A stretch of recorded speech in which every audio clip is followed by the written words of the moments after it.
Good evening and welcome to Tucker Carlson Tonight. It was just last week that we noticed that parts of the transgender movement seem to be getting militant and possibly dangerous. We did a whole segment about it on Thursday night.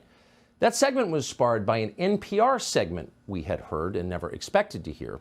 NPR has always, as a matter of editorial policy, completely opposed the civilian ownership of firearms, with the possible exception of maybe IRS agents. Yet here suddenly was that very same station, National Public Radio, positively urging trans people to buy guns, as many guns as possible, and if necessary, to use them. The world is dangerous, explained one trans gun owner. You have to be dangerous back. And that seems strange to us. Is the United States really a dangerous place for trans people? Well, West Baltimore is dangerous. You could easily get murdered there. But if you're trans in this country, obviously there are many downsides, but there do appear to be some benefits. It's a lot easier to get into Harvard, for example. It's definitely easier to get a job at Citibank or in the Biden White House.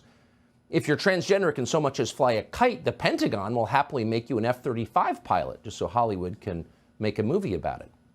Identifying as trans, whatever, again, its downsides, does convey status in this country, which is why so many young people now do. Not a lot of 19-year-olds are pretending to be car mechanics or linemen for a regional power company in eastern Ohio. But plenty of college freshmen do pretend to be members of the opposite sex. And why wouldn't they?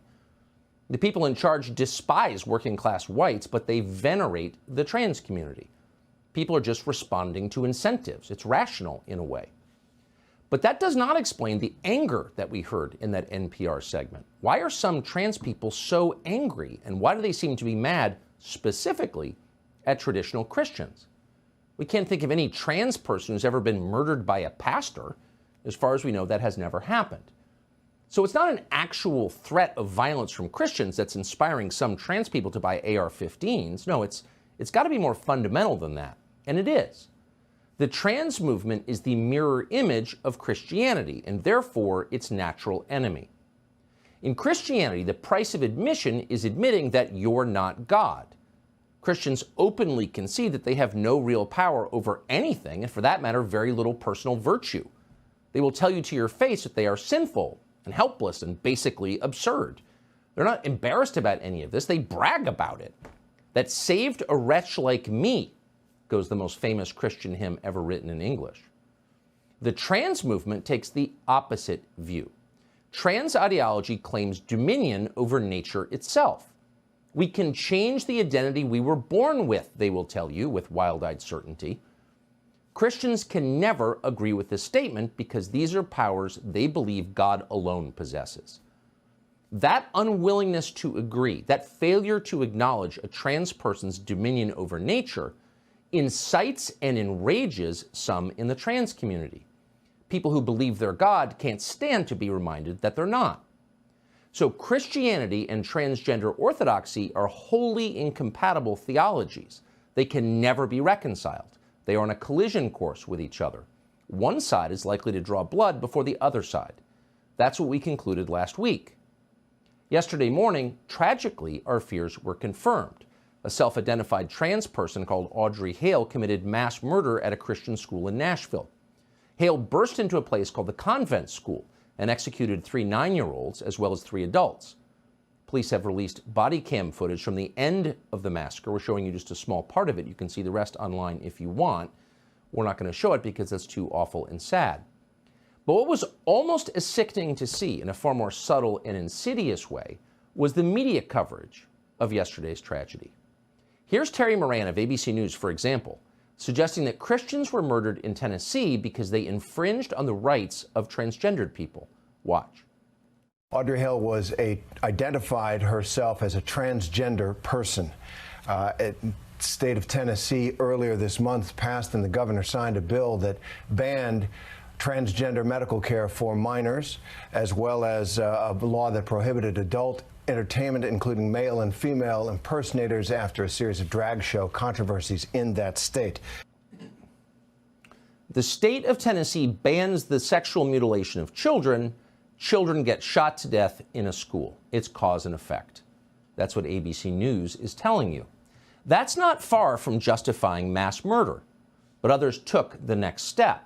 A group called the Trans Resistant Violence Network said that the shooter's death was a complex tragedy that resulted from, quote, anti-trans bias.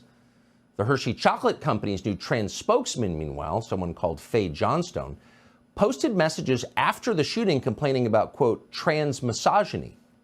In Canada, a taxpayer-funded trans rights organization put out a statement that ignored the murder of the children in Nashville entirely and instead claimed that there has been a, quote, exponential rise in anti-trans violence. That is a lie. It's a provable lie. And in fact, the opposite is true. We seem to be watching the rise of trans terrorism.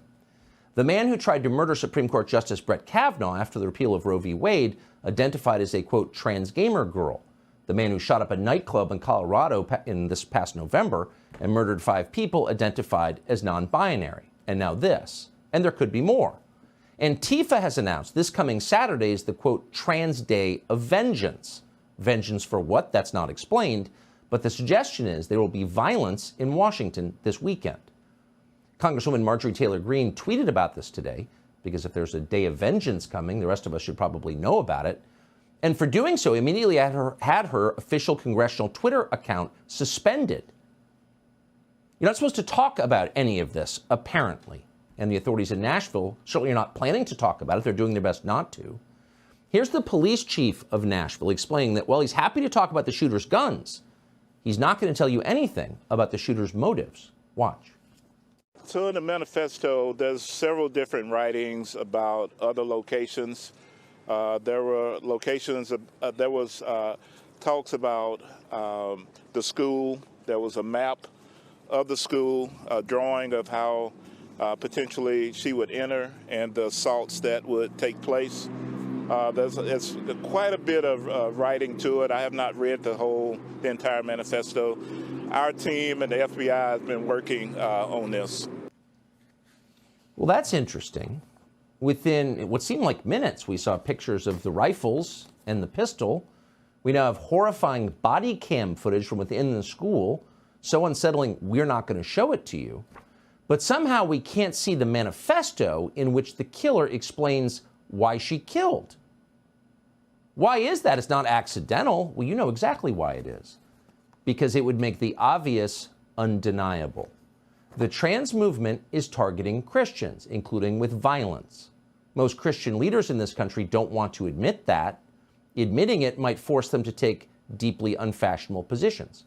But it is true, and anyone who's paying attention knows that it's true. And so, like most true things at this point, it is officially suppressed.